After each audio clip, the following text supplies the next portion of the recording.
नमस्कार दर्शकों, मेरा नाम है गौरव अग्रवाल और देखिए आज हम अड़ी में आपके लिए जो लेकर आ रहे हैं वो इस वक्त जंग का एपी सेंटर है। आज हम जो बात करने वाले हैं वो इस जंग का सबसे बड़ा मसला है।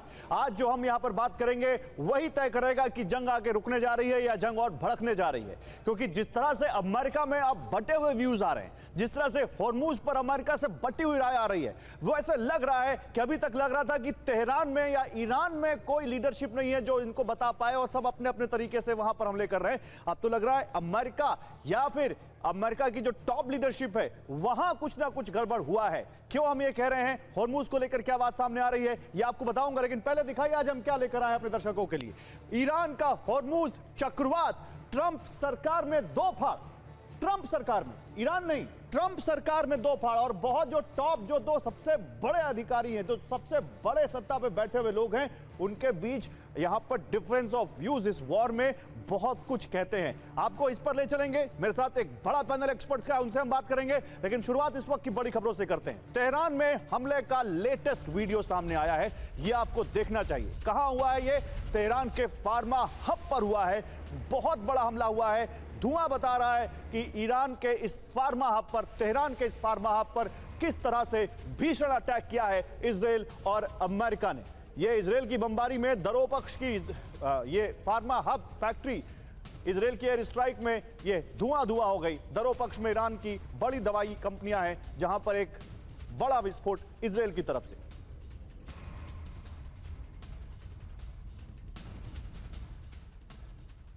और इस्फहान पर हमले का ईरान ने बदला लिया है। इस्फहान पर हमले का बदला लिया है ईरान ने। इस्फहान पे बड़े हमले किए थे अमेरिका ने बीती रात। इजराइल पर अभी अभी विध्वंसक हमला किया है ईरान ने। ईरान ने इजराइल पर बैलिस्टिक मिसाइलें दागी हैं। रिहायशी इलाकों में मिसाइल हमले से भारी नुकसान हुआ है। देखिए ये इजराइल की तस्वीरें। इस्फहान पर कल दो जगहों पर बड़े हमले किए अमेरिका ने, और उसके बाद अब ईरान की ये बदले की कार्रवाई। तेल अवीव में मिसाइल हमलों से कई घरों और वाहनों में आग लग गई।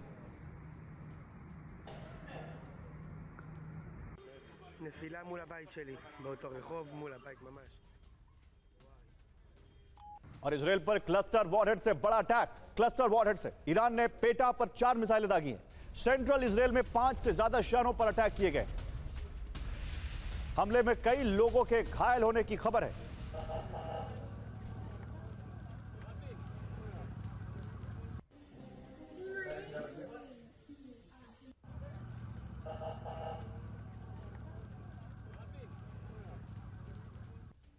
और इस्फहान में अमेरिका और इजराइल का joint attack. Underground missile storage पर पिन पॉइंट हमला किया इस्फहान में अमेरिका और इजराइल ने।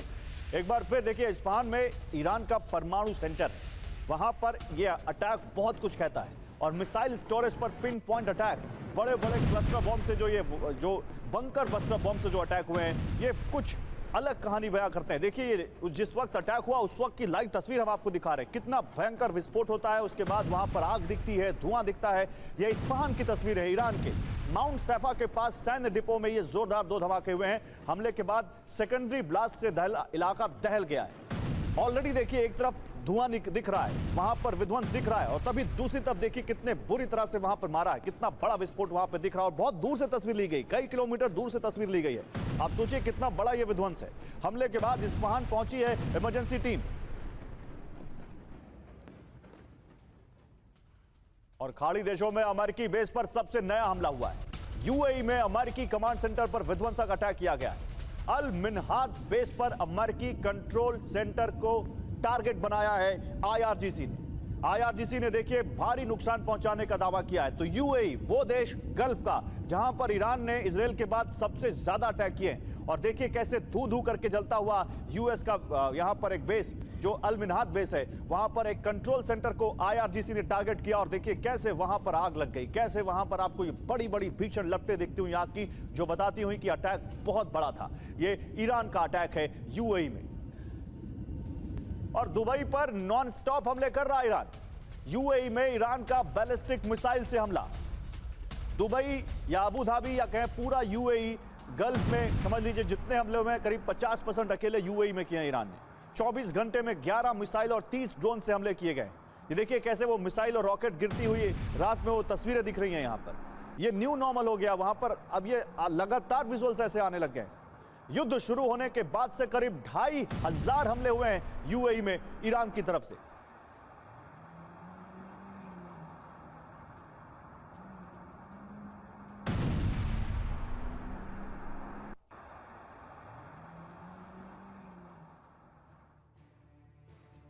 और देखिए इसी पर बात करेंगे, हमारी जो आज की कवर स्टोरी है उसके बारे में अभी आपको और डिटेल देंगे, लेकिन पहले बता दूं पैनल में आज कौन कौन हमारे साथ है। Major general Ashwini Shivaj as defence expert हमें ज्वाइन कर चुके हैं, एयर कमोडोर कार्तिकेय काले एज डिफेंस एक्सपर्ट ज्वाइन कर चुके हैं, आशीष सिंह डिफेंस जर्नलिस्ट हमें ज्वाइन कर चुके हैं, और पिनाक रंजन चक्रवर्ती पूर्व राजदूत भी आपको दिखाई दे रहे हैं स्क्रीन पर।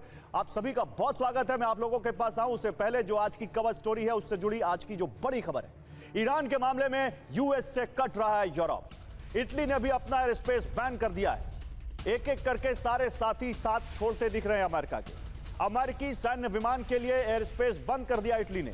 फ्रांस और स्विट्जरलैंड का भी एयर स्पेस बंद हो चुका है। स्पेन ने भी अपने एयर स्पेस पर पाबंदी लगा दी अमेरिकी विमानों के लिए, यानी अमेरिकी विमान उसके एयर स्पेस से नहीं उड़ पाएंगे ईरान के लिए। तो ये अब देखिए एक एक करके तमाम अटैक्स यहां पर ईरान ऑलरेडी इजराइल और अमेरिकी बेसिस पे कर रहा है। अमेरिका को चाहिए कि उसके दोस्त उसके साथ आए। ऑलरेडी ट्रंप अपनी कमेंट्री में कभी नेटो पे गरम कभी नरम होते हैं।